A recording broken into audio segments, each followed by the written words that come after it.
Today on the Matt Walsh Show, the unhinged rhetoric about Donald Trump has now apparently led to a second assassination attempt. Will this cause the media to back off and stop fear-mongering about Trump? Well, of course not. Also, my new film, Am I Racist?, debuted in theaters and managed to crack the top 5 in the national box office. It's a huge achievement, and we'll talk about it today. Plus, the Navy brags about their latest innovation, a gender-neutral submarine. We'll discuss all of that and more today on the Matt Walsh Show.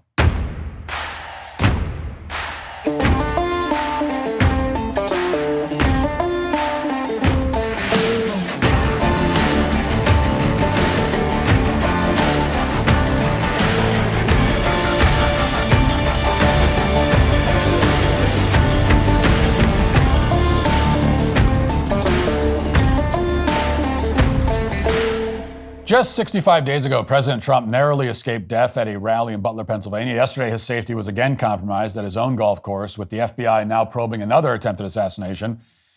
This is the reality we're up against. At the Daily Wire, we deliver the facts with breaking news and the full story from the most trusted voices in America and in conservative media. The facts America needs and deserves. Right now is the time to join the fight. Go to dailywire.com/subscribe and use code FIGHT for 47% off. That's dailywire.com/subscribe with code FIGHT for 47% off your annual membership. Being a husband, father, and host of my own show means life never slows down. Imagine trying to eat 31 fruits and vegetables every day. That sounds miserable and time-consuming. Nobody can eat that much. But with Balance of Nature fruits and veggies, there's never been a more convenient dietary supplement to ensure you get a wide variety of fruits and vegetables every day with 31 different whole fruits and vegetable ingredients. Balance of Nature takes fruits and vegetables, freeze dries them, and turns them into a powder and then puts them into a capsule. You take your fruit and veggie capsules every day, and then your body knows what to do with them. Go to balanceofnature.com and use promo code Walsh for 35% off your first order as a preferred customer. Plus, get a free bottle of fiber and spice. That's balanceofnature.com, promo code Walsh. On Sunday, Donald Trump became the first presidential candidate in a half a century to survive 2 back-to-back assassination attempts.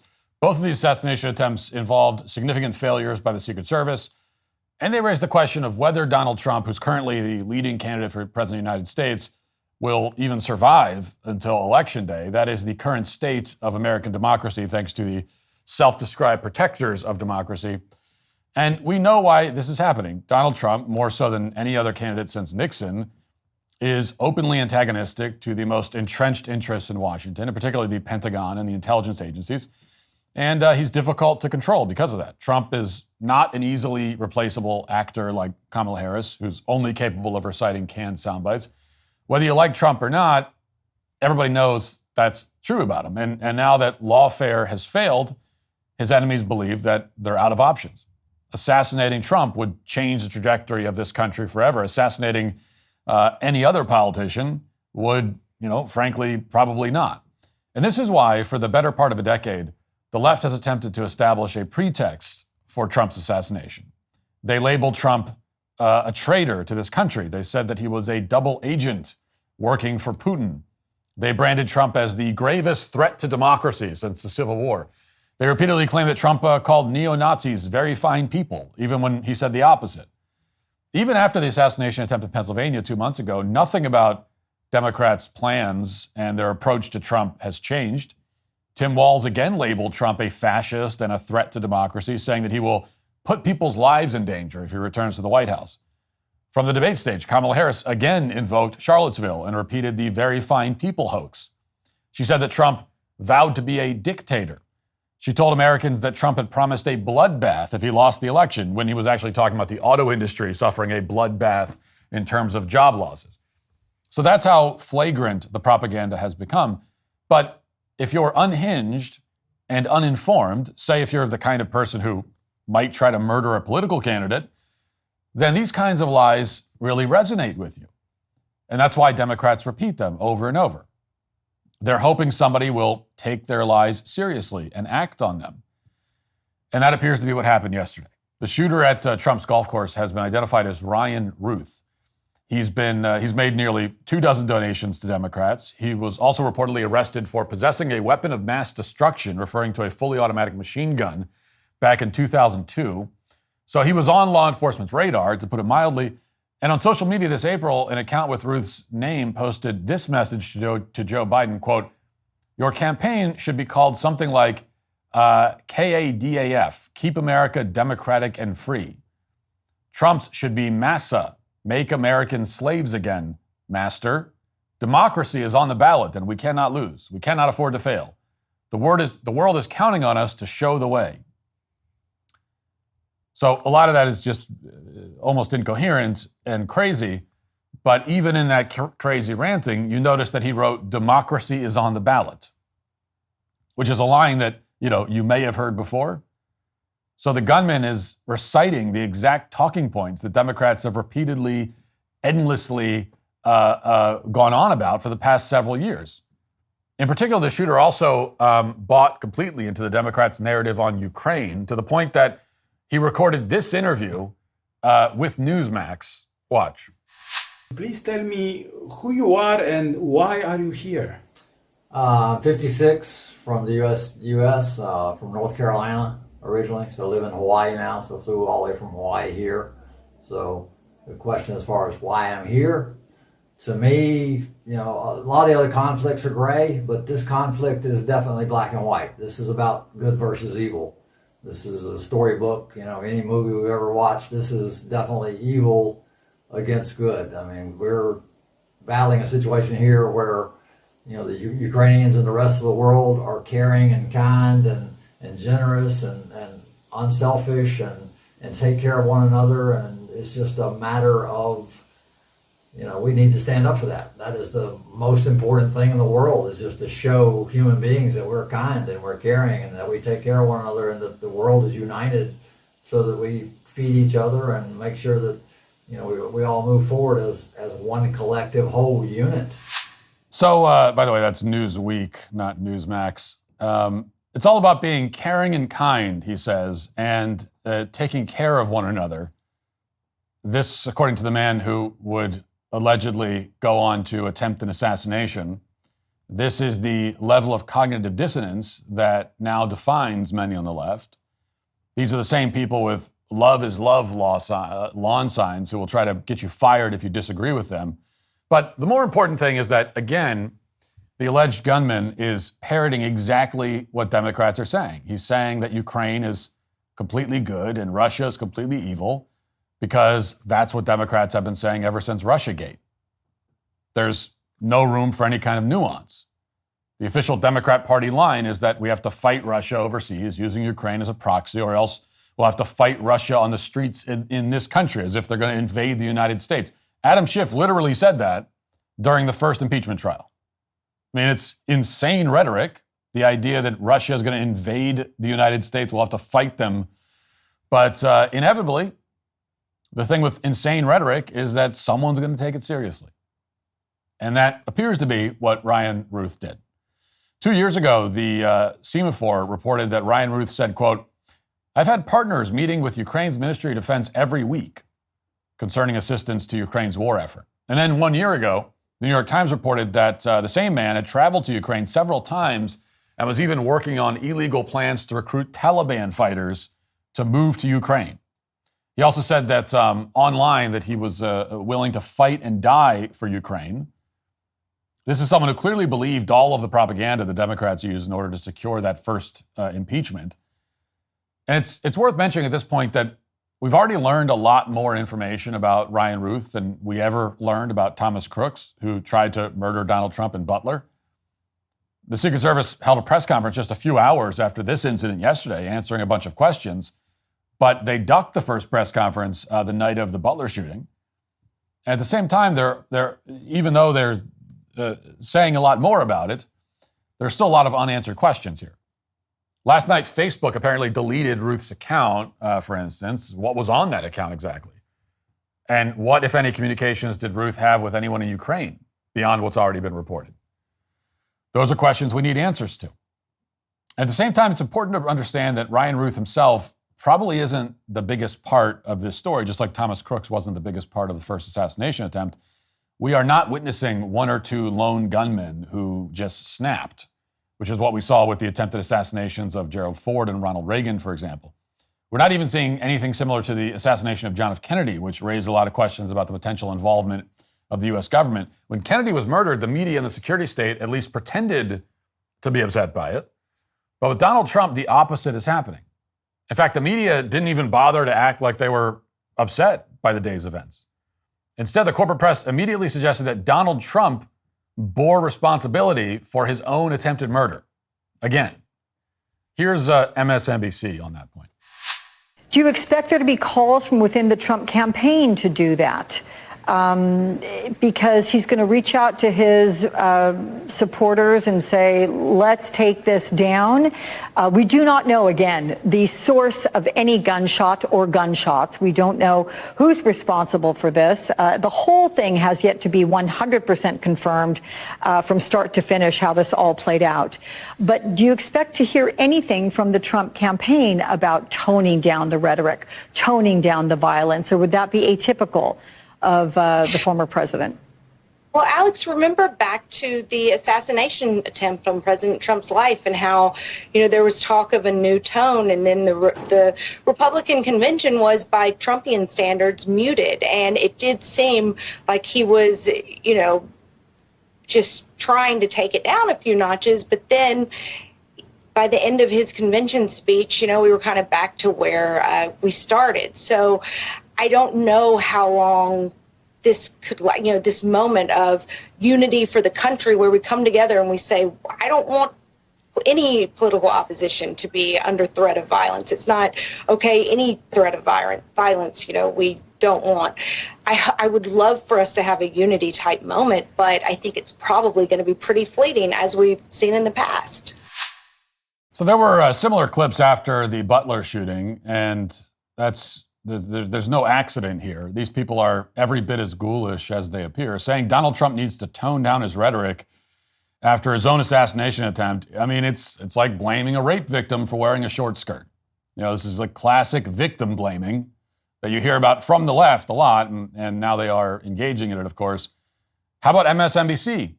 Tone down their own rhetoric. How about they stop comparing Donald Trump to Hitler every other day? This kind of reaction isn't confined to MSNBC. Last night, 60 Minutes ran another special on January 6th, once again portraying Trump as a threat to democracy. And for several hours yesterday, there was no statement from the White House condemning the attempted assassination. By the time Kamala Harris finally put out a statement on social media last night, she called it a possible assassination attempt, probably to encourage her followers to say that it's all a hoax again. Meanwhile, top Democrats continued lying. Hakeem Jeffries, the Democrats' leader in the House, wrote, quote, "Extreme MAGA Republicans are the party of a national abortion ban and Trump's Project 2025. We must stop them." That was posted on Hakeem Jeffries' account more than a half hour after gunfire was first reported at Trump's golf course. Nothing in the statement was true. Republicans are not the party of a national abortion ban, unfortunately. And Donald Trump has repeatedly disavowed Project 2025, unfortunately. These are just more lies in service of telling people that we must stop Trump because he's so extreme. This is not the kind of rhetoric that you should be using in any context, because lying like this is wrong. But it's especially galling when a left-winger is actively in the process of trying to murder the president for the second time in 2 months. And there were many reactions along these lines. Rachel Vindman wrote, quote, "No ears were harmed. Carry on with your Sunday afternoon." So who is Rachel Vindman? Well, she's the wife of Alexander Vindman, the main witness against Trump during the first impeachment, the one about Trump briefly pausing financial assistance to Ukraine. Alexander Vindman was also offered the role of Ukrainian defense minister a few years ago. For his part, after the assassination attempt yesterday, Alexander Vindman tweeted that Trump should be disqualified from office. So this whole situation certainly has the appearance of some very powerful and well-connected people who don't want Trump to cut Ukraine's funding again. And they apparently wouldn't mind if Trump were killed in order to prevent that from happening. Meanwhile, NBC News went out of its way to link the shooting to Donald Trump and J.D. Vance's comments on the ongoing crisis in Springfield, Ohio. They didn't point out that Kamala Harris and Tim Walz have done everything they can to present Donald Trump as a neo-Nazi terrorist. Instead, they faulted Donald Trump and J.D. Vance for bringing attention to the tens of thousands of Haitians that have descended on a town of just 60,000 people. Watch. Today's apparent assassination attempt comes amid increasingly fierce rhetoric on the campaign trail itself. Mr. Trump, his running mate J.D. Vance continue to make baseless claims about Haitian immigrants in Ohio. This weekend, there were new bomb threats in that town. Our Maggie Vespa is in Columbus, Ohio, with more. Lester, simply put, Springfield, Ohio has been inundated by threats over the last several days, closing government buildings, schools, hospitals. Today, effectively closing a local university campus after administrators said someone threatened a mass shooting targeting Haitians. This in light of, officials say, a false online conspiracy theory alleging Haitian immigrants in that city are eating people's pets. So you see how this works. Donald Trump is to blame for inciting violence because he talks about problems in Springfield, but Democrats are not to blame for inciting violence because they talk about how Donald Trump is the next Hitler. The whole inciting violence thing only applies to Donald Trump, not the reverse. At this point, I could play the footage from Chris Rufo of what appears to be someone's pet being grilled in Ohio. We could go through all the 911 calls about Haitians carrying geese away, or the city council testimony about ducks being beheaded and so on, but none of that's actually important, because here's the important point. Even if Trump were completely wrong about what's happening in Springfield, it still wouldn't justify someone trying to murder him, obviously. It also wouldn't justify Democrats calling Trump an existential threat to democracy who must be stopped or, quote, eliminated. There's a clear difference between a debate about what open borders are doing to this country and a debate about whether Donald Trump should be allowed to run for office without being imprisoned or shot. The left is having the latter debate right now, and that's the problem.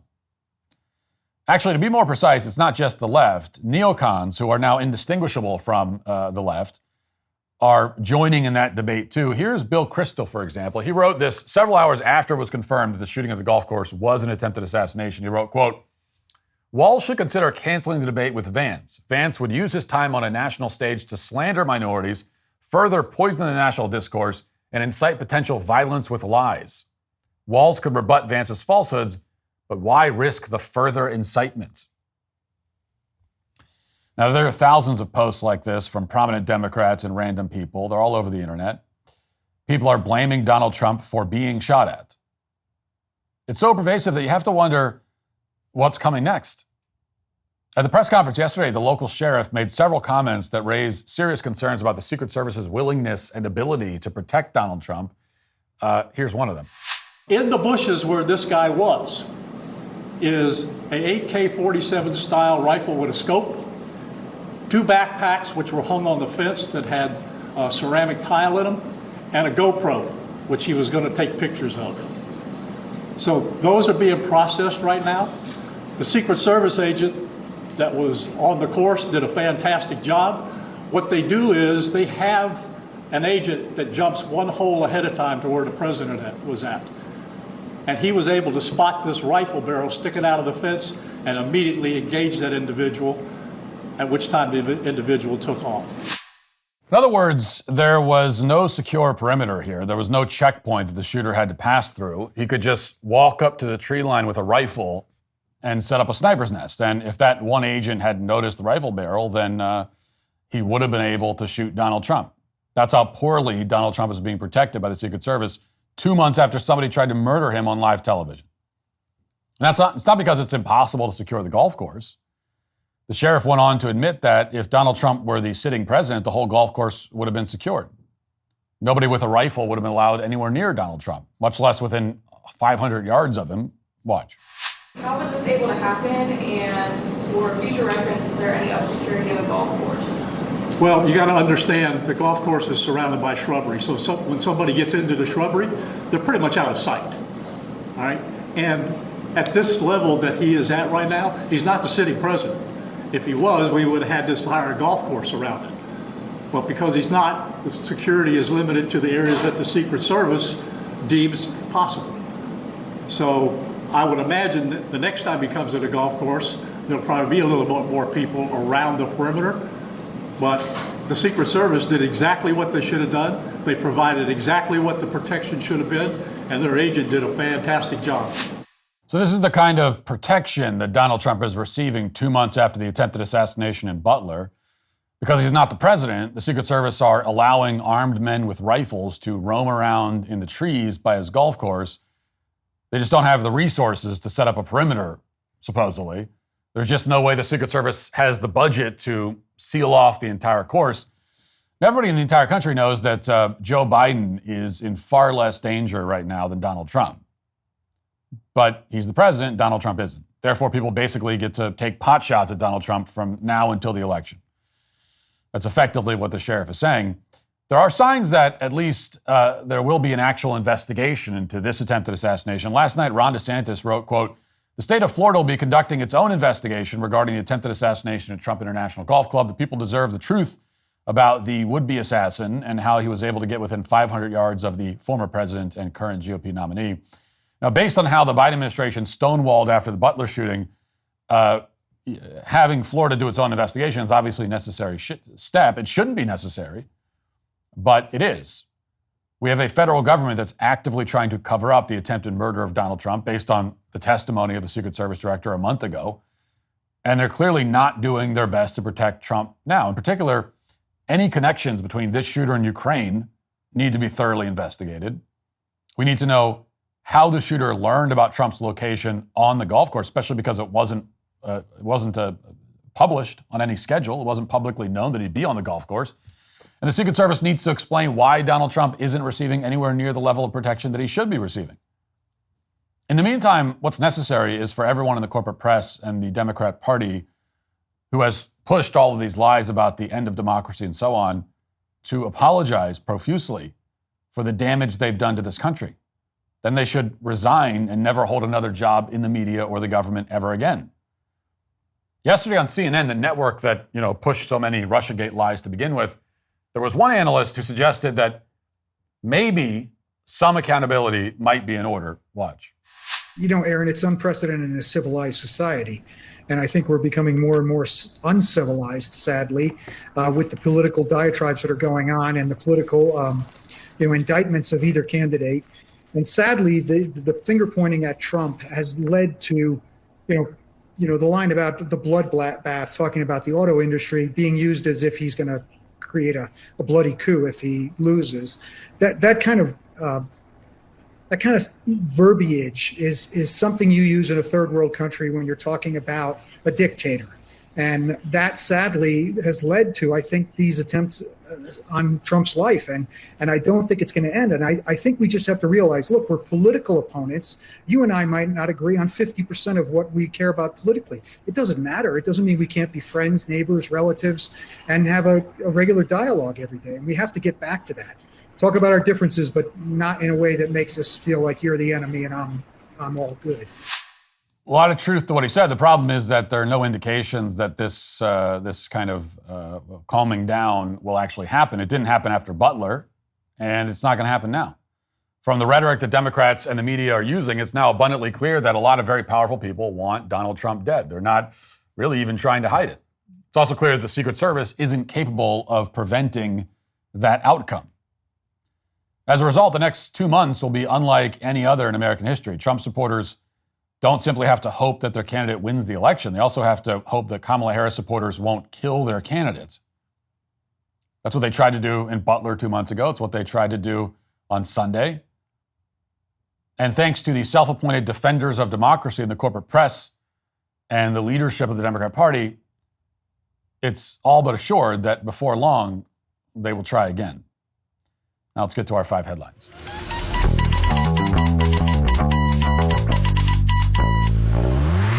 What is a wireless company? No, it shouldn't be a big data company. No, it shouldn't be a political action campaign. And no, a wireless company shouldn't make you believe that you only have 2 options for data, unlimited or unlimited, and both are stupidly expensive.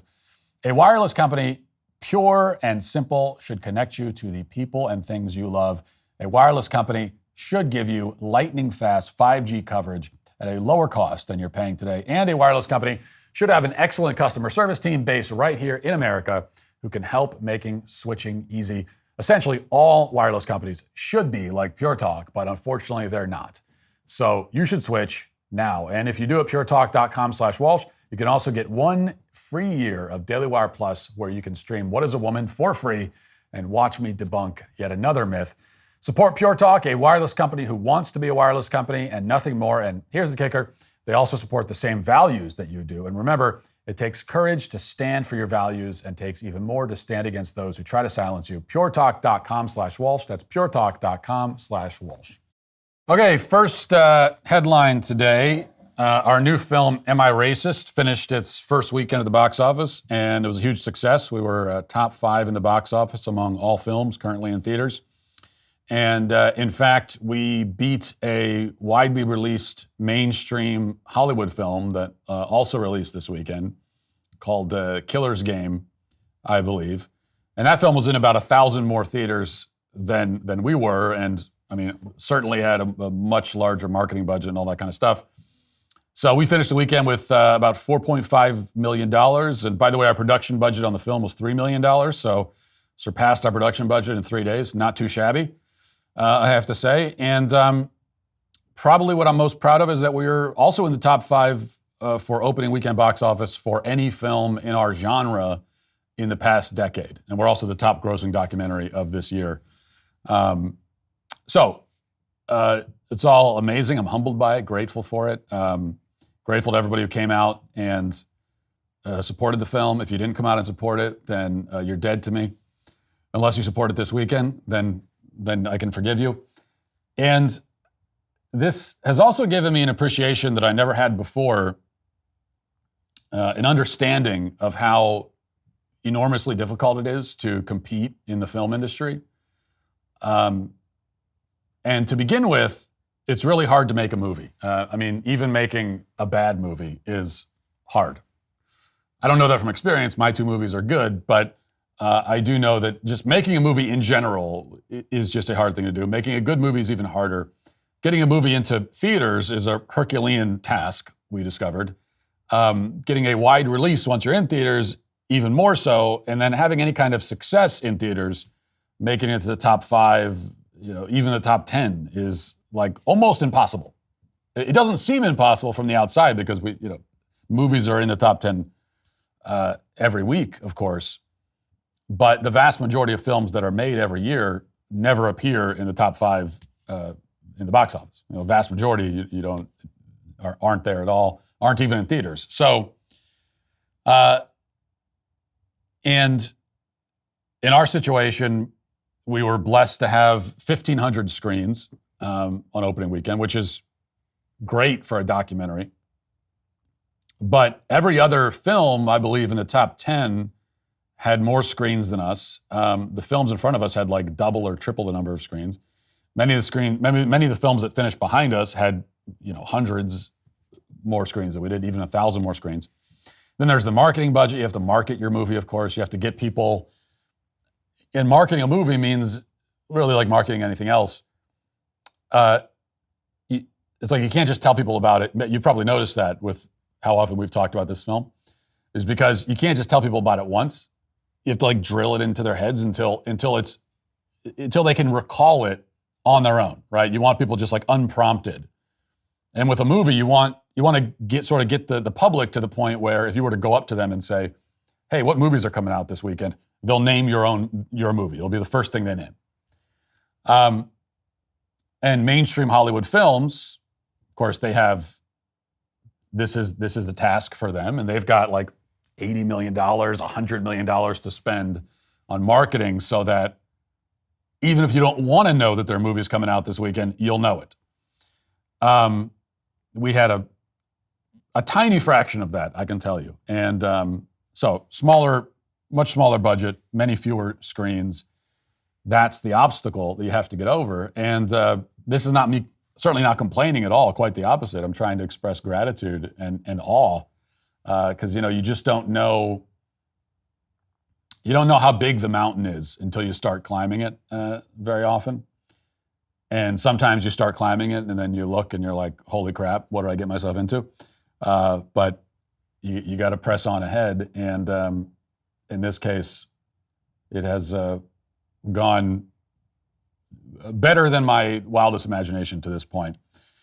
And the challenge is to build on the momentum. We always knew this would be a word of mouth kind of operation for us, because when you don't have the huge marketing budget, then your primary mode of marketing is just to get some people to see it, and then those people hopefully will market the movie for you if they love it. And fortunately, our word of mouth is very strong. We have a 99% verified audience score on Rotten Tomatoes, which means that 99% of the people who actually went and saw it liked the movie, which to me is also pretty mind-blowing. And it's an interesting dichotomy because, with Rotten Tomatoes, we're very accustomed to seeing this thing where the audience score for a film, especially if it's a film from a conservative, we all know the audience score is often like 90% or higher. And then you'll see that critic score and it's like 25%, right? So you got the fresh audience score, the rotten critic score, and we're all used to seeing that. In our case, it's an even more stark contrast because you've got a 99% score with the audience, and then from mainstream critics, we have no score. They're not even going to score it. To this point, and maybe this will change today, maybe it'll change tomorrow, but to this point, precisely 0 mainstream critics in mainstream publications have reviewed the film. They've all been sent the film, and at this point, they certainly know that it exists. But to this point, 0 have even reviewed it. So when they don't agree with you politically, they'll reflexively give you a bad review.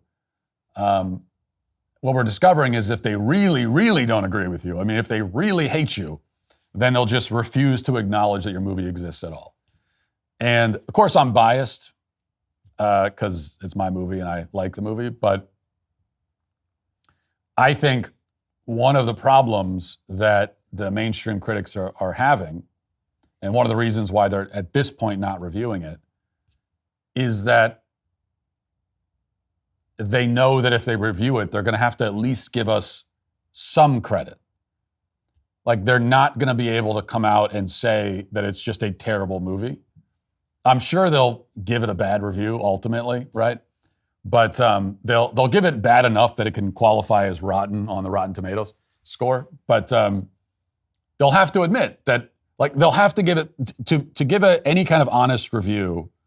They'd have to give it some props because, it is a funny movie, and I don't care who you are. If you watch the movie, you're going to laugh. I don't care where you fall on the political spectrum. You're going to laugh if you watch it, and they don't want to have to do that. They don't want to have to give us any props. They don't want to have to say that, yeah, Matt Walsh is a horrible bigot. He's a terrible person. Here are all the problems with the movie. But it is entertaining and I did laugh. They don't want to say that. And they're worried if they do say that their own audience is going to be very angry. So that's the issue so far. And like I said, maybe it'll change. I think that, when you, this is what we discovered with What Is a Woman, when you have a film and you don't put it in theaters and you put it on the platform, one of the disadvantages there is that you're kind of staying in your own lane. And then kind of the mainstream media can justify ignoring it because they could say, well, that's not, it doesn't even count. Once you put it in theaters, and then especially if you show up in the box office, then it's a lot harder to justify ignoring it. So maybe after the results this weekend, they'll start reviewing it. And I mainly want them to review it just because I'm very interested in how they're going to navigate this. It's interesting to me. It's a real problem for them.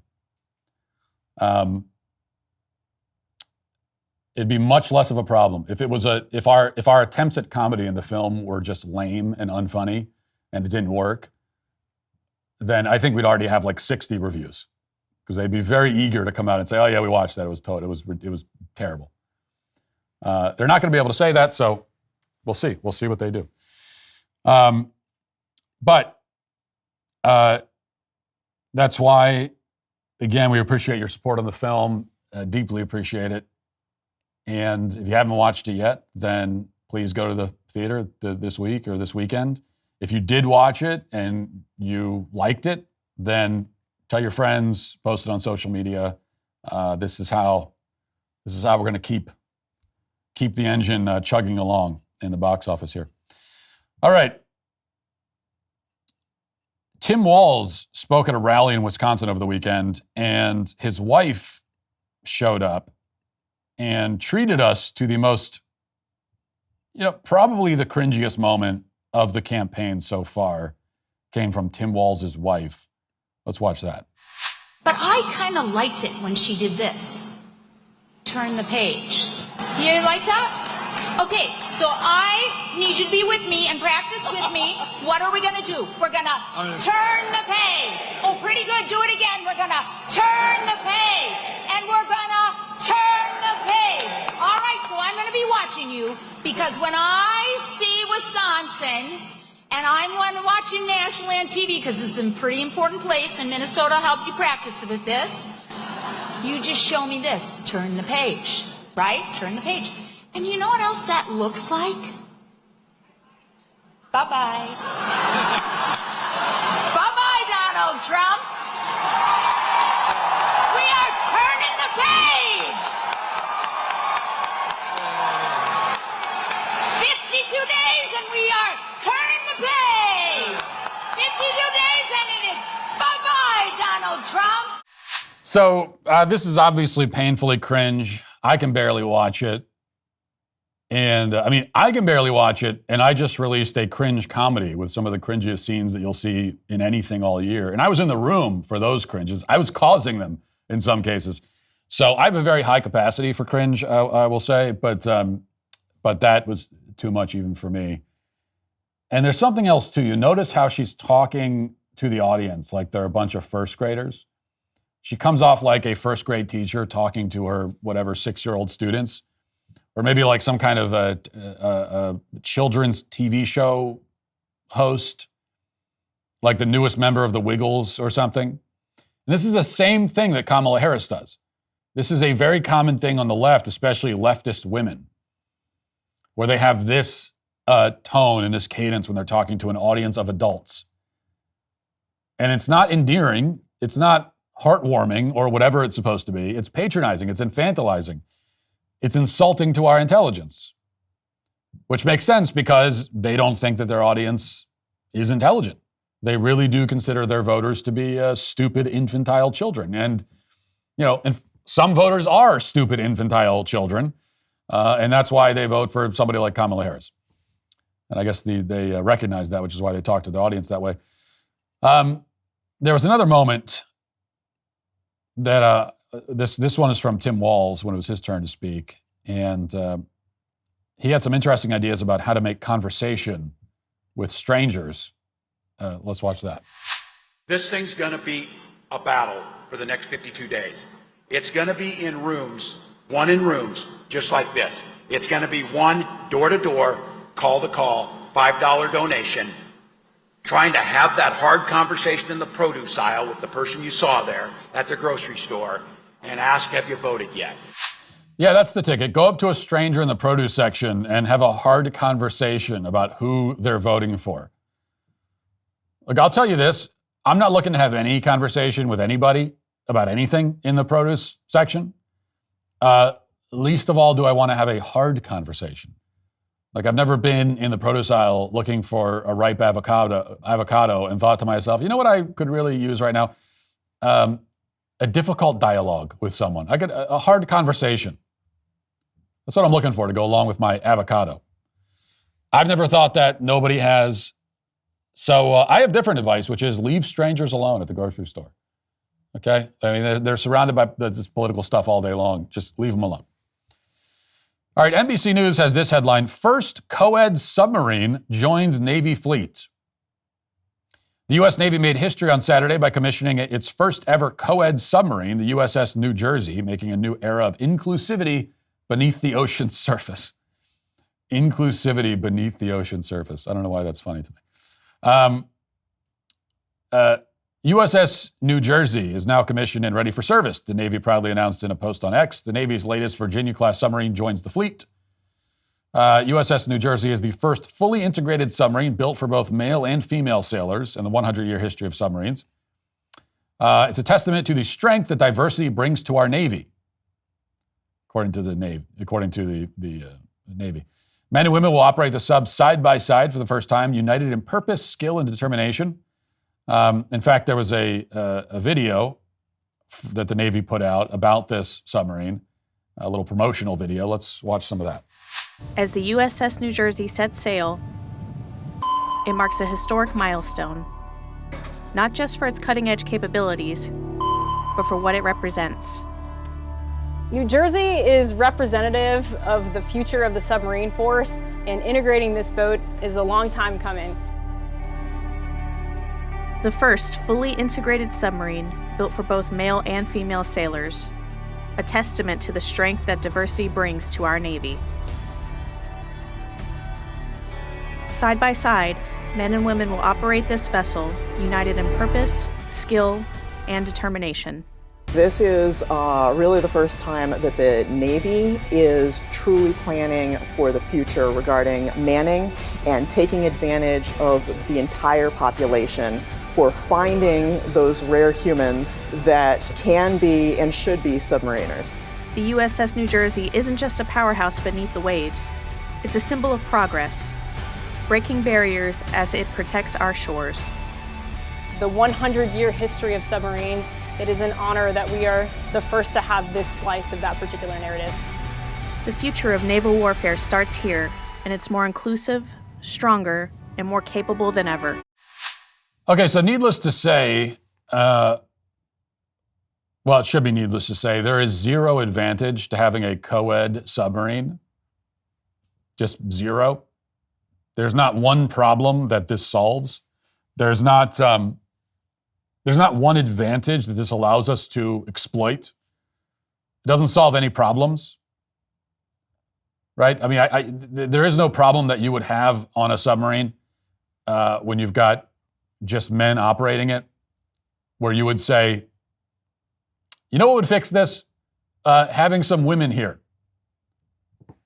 And nothing against women. It's just, I guarantee in the 100-year history of submarines, that's just never happened. It's not happened one time. So there's no problems that it solves. I can think of plenty of problems created by this. There are plenty of issues that arise because you've decided to have a gender-neutral submarine. Putting men and women in a confined space like this, in a sort of high-pressure situation, creates problems. You've now introduced different kind of tensions, difficulties, conflicts, romances, potentially, that you likely wouldn't have otherwise. I mean, you still could have some of that if it's only men, including the romances, unfortunately, but it's a lot less likely, right? And when you introduce women, then you've increased the chances of all that stuff. And look, I've made this point a million times. I don't need to rehash the point here about why diversity, in fact, is not our strength. But here's a new thought that I'll add to this, and I'll just say this. I would respect the diversification agenda, the DEI agenda. I'd respect it more than I do, which is to say that I would go from like negative 1,000% respect to negative 950% respect if they would be just honest about it. Now, I know that the people who push this stuff are incapable of being honest. I know that the DEI agenda would not exist but for all the lying. So asking them to not lie is, it goes against their nature. It's like asking a fish to climb a tree or something. It's just not, it can't happen. But still, if they were honest, they would not claim ludicrously that somehow it makes the Navy stronger to have Coed submarines. They wouldn't say any of that. They would say rather that, yes, it makes us weaker. Yes, this causes problems. Yes, it creates all kinds of new issues that did not exist before, but it's worth it. It's a sacrifice worth making for the greater good. It's a moral decision that we're making.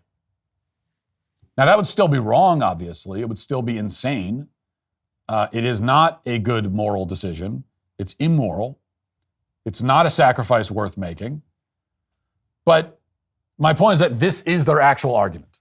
So it would be honest. They'd be making they would be articulating what their actual argument is. They do not think that a submarine will operate more effectively by having both men and women in it. They don't think that. They don't care how it operates. They don't care about the effectiveness. They don't care if people die. It's worth the sacrifice in their minds. So if they're being honest, they would say, yes, this probably makes things less effective, but effectiveness is not our top priority. Okay, so we are, effectiveness used to be the top priority, but it's not anymore. That's their real argument. But they don't want to make that argument, even though it is their real argument, because they know they can't win that argument. Right? That's an indefensible position to take, which is why they won't take it. Instead, they'll take some other position, pretending that that's actually their argument when it isn't. Are you still struggling with back taxes or unfiled returns? The IRS is escalating collections by adding 20,000 new agents and sending millions of demand letters. Handling this alone can be a huge mistake and cost you thousands of dollars. In these challenging times, your best offense is with Tax Network USA. With over 14 years of experience, the experts at Tax Network USA have saved clients millions in back taxes. Regardless of the size of your tax issue, their expertise is your advantage. Tax Network USA offers 3 key services: protection, compliance, and settlement. Upon signing up, Tax Network USA will immediately contact the IRS to secure a protection order, ensuring that aggressive collection activities such as garnishments, levies, or property seizures are halted. If you haven't filed in a while, if you need amended returns, or if you're missing records, Tax Network USA's expert tax preparers will update all of your filings to eliminate the risk of IRS enforcement. Then they'll create a settlement strategy to reduce or eliminate your tax debt. The IRS is the largest collection agency in the world, and now that tax season is over, collection season has begun. Tax Network USA can even help with state tax issues. For a complimentary consultation, call today at 1-800-958-1000 or visit their website at tnusa.com/Walz. That's 1-800-958-1000 or visit tnusa.com/Walz today. Don't let the IRS take advantage of you. Get the help you need with Tax Network USA. This weekend, we took on Hollywood's heavyweights at the box office, and Am I Racist didn't just hit theaters, it shook them. Right now, Am I Racist is the number 4 movie in the country. That's right, number 4, and we achieved this with just 1,500 theaters, while the elite studio releases ahead of us are playing in 2 to 3 times as many locations. But here's something that those major studios don't have: a 99% audience score on Rotten Tomatoes with over 1,000 reviews. Plus, Am I Racist is already verified hot on Rotten Tomatoes, and now we need to make week 2 even bigger. Here's how we do it. Go to amiracist.com right now for tickets and showtimes near you. Tell your friends, your family, your neighbors, coworkers. Tell everybody, whether they're conservative or liberal, doesn't matter. Post on your social media accounts, and if we see that, we're going to share it. And we love everything that you're doing to promote the film and to keep filling those theaters. Thank you to everybody who joined us for opening weekend. We truly couldn't do any of this without your support. So let's keep this momentum going. Get your tickets now at amiracist.com. Now let's get to our daily cancellation.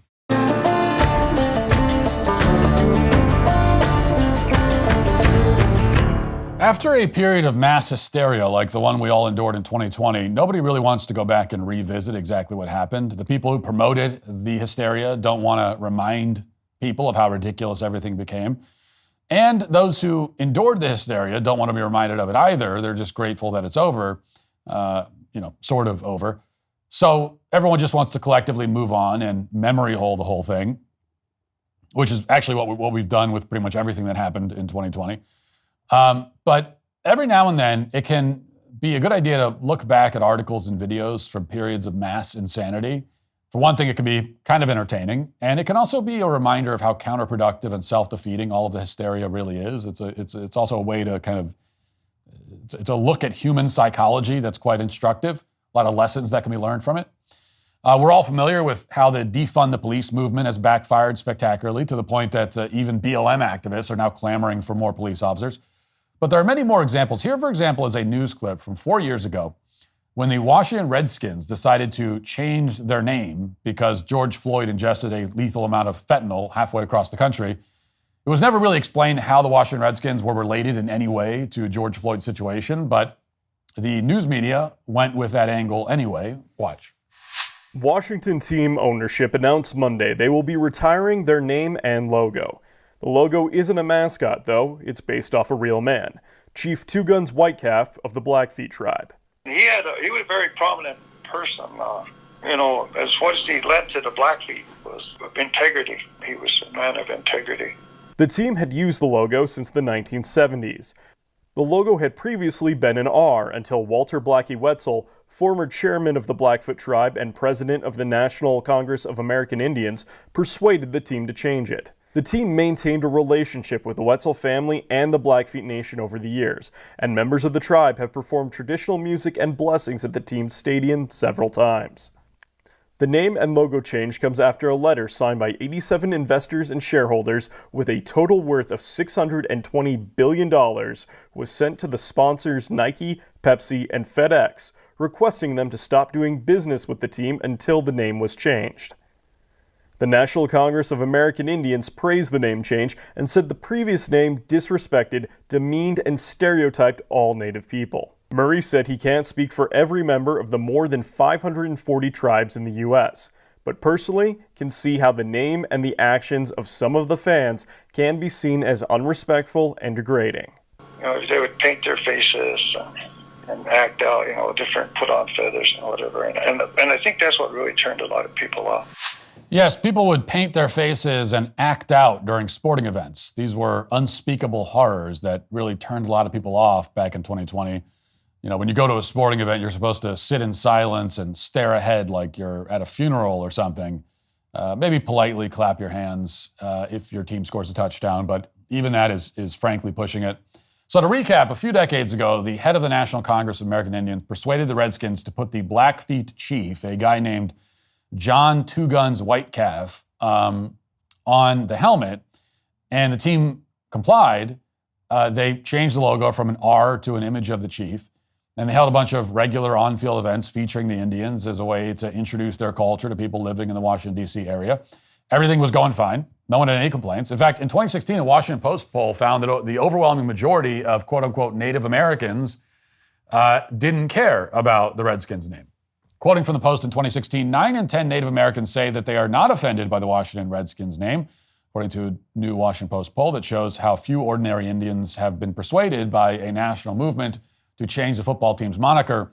The survey of 504 people across every state in the district reveals that the minds of Native Americans have remained unchanged since a 2004 poll by the Annenberg Public Policy Center found the same results. Responses to the Post questions about the issue were broadly consistent regardless of age, income, education, political party, or proximity to reservations. Well, then in early 2020, Berkeley ran another poll. This one supposedly showed that nearly half of Indians in this country were offended by the name. Suddenly. So assuming those results are accurate, it shows how easy it is to generate fake outrage. I mean, nothing changed from 2016 to 2020 except the election of Donald Trump, after which point everything became retroactively offensive. And then, of course, everything really spiraled out of control. In mid-2020, George Floyd tried to pass that fake $20 bill. BLM started rioting. And within days, the National Congress of American Indians, now taking money from George Soros, came up with a new demand. Instead of wanting the team to have an Indian mascot and name, they wanted the exact opposite. They claimed that the Redskins name and the mascot were dehumanizing and demanded that the team get rid of them. And they contributed to a campaign to get a bunch of investors to threaten some sponsors, which ultimately succeeded. They even threatened Nike, which is kind of amusing. Nike has no problem with sweatshop labor, but an Indian mascot is where they draw the line. And of course, ultimately, the pressure campaign worked. Instead of the Washington Redskins, we now have the Washington Commanders. So, how is all that working out 4 years later? How has society been improved by changing the name Redskins and getting rid of the image of a famous Indian chief? What exactly has been the benefit of eliminating all of those Indian-themed events from the NFL? Well, judging by an article on Fox News yesterday, things are not going well. Quote, the family of the Blackfeet chief, who served as the face of the Washington Redskins for 48 years, wants his image back on the fields of the NFL, relatives told Fox News Digital. The descendants of John Two Guns Whitecalf also want his incredible life story retold to a new generation of Americans who seek unity and value multiculturalism. The article quotes somebody named Thomas Whitecalf, who's apparently a nephew of the chief. He says, quote, the fans want him back, and we want him back. Our ancestor was the most famous and most photographed native in history. Two Guns was also the face on the Indian head nickel. I'm proud of him. The Blackfeet are proud of him. Fox News also reports that the White Calf family was never consulted and never supported the removal of Two Gun White Calf's image from the NFL. And apparently now they've decided to speak up about it. It's unclear what they were doing 4 years ago. The article doesn't address that point, which isn't too surprising. It's basically a puff piece for the Blackfeet people that they got for the interview. And that's why there's the usual lionizing of Indian tribes as if they adopted all modern progressive values, even when that's clearly not the case. From what I can tell, just doing research online for 2 seconds, the Blackfeet, they were like any other Indian tribe. They did some pretty horrible things, just like any other tribe and civilization throughout history. There's certainly signs that they did not value multiculturalism, whatever that's worth. And it cost them quite dearly on a few occasions. For example, according to the government of Montana, quote, a band of Blackfeet raided a Shoshone camp, not knowing that the Shoshone had smallpox. The raid resulted in a smallpox epidemic among the Blackfeet band. So maybe it'd be honest. It would be best to just be honest about this and just say that the Redskins mascot and the team name were fine because, they were interesting. They were grounded in history. They weren't generic and dull like the Washington Commanders. They referenced real people that played a role in American history. And, those people were violent. There was a lot of fighting. It was a warfaring culture. All Indian cultures were warfaring cultures, which again is not that different from any other culture that existed, 200, 300 years ago. But anyway, that's why it's also fitting for a football team. And nobody in the modern era was ever using Redskins as a slur either. So that should be enough. We don't have to pretend that this tribe cared about multiculturalism or whatever. Once we accept that framing, we're right back where we started. But the broader point is that this is a perfect example of how obviously self-defeating the BLM hysteria from 2020 has turned out to be. The left demanded the removal of Native American imagery from cultural life, and now the Native Americans aren't happy about it. Who could have possibly predicted that outcome? At this rate, it won't be long until the Indian woman is back on the tubs of Land O'Lakes butter. This is another one of those humiliating episodes that's worth revisiting very briefly, if you can bear it. Let's just walk down memory lane to see how social justice was imposed on butter. Here it is. You might start to notice something a little bit different on the shelves of the dairy aisle over the next few months. Land O'Lakes, America's best-selling butter brand according to Food and Wine, sent out a press release in February announcing a major redesign of its packaging to celebrate its upcoming centennial. Company CEO Beth Ford said in the release, "As Land O'Lakes looks toward our 100th anniversary, we've recognized we need packaging that reflects the foundation and heart of our company culture. The new packaging is certainly very tasteful, retaining the green trees and sky blue waters reminiscent of the company's home state of Minnesota. But there's an obvious missing element, the famous Butter Maiden, a Native American mascot who, according to the Twin Cities Pioneer Press, went by the name of Mia. While Land O'Lakes did not publicly kill her off like Planters did with Mr. Peanut, its designers quietly removed her from the box."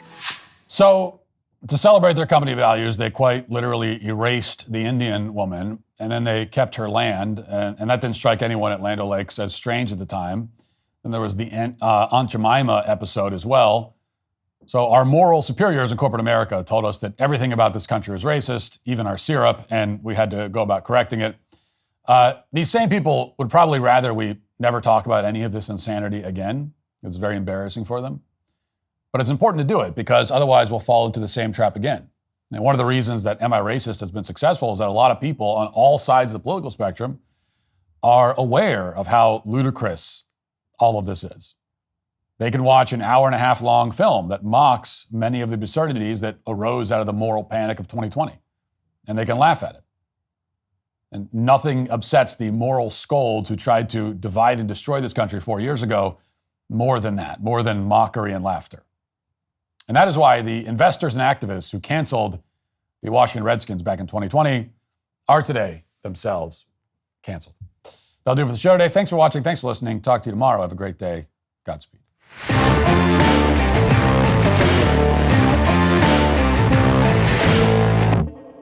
Republicans are Nazis. You cannot separate yourselves from the bad white people. Growing up, I never thought much about race. It never really seemed to matter that much, at least not to me. Am I racist? I would really appreciate it if you left. I'm trying to learn. I'm on this journey. If I'm going to sort this out, I need to go deeper undercover. They gon' say I'm racist. Joining us now is Matt, certified DEI expert. Here's my certification. And what you're doing is you're stretching out of your whiteness. This is more for you and less for you. Is America inherently racist? The word inherent is challenging there. I want to rename the George Washington Monument to the George Floyd Monument. America is racist to its bones. So inherently. Yeah, this country is a piece of White folks, white trash, white supremacy, white woman, white boy. Is there a black person around here? There's a black person right here. Does he not exist? Say I'm racist. Hi, Robin. Hi, what's your name? I'm Matt. It's had to ask who you are because you have to be careful. Never be too careful. They gon' say you racist. In theaters now, rated PG-13.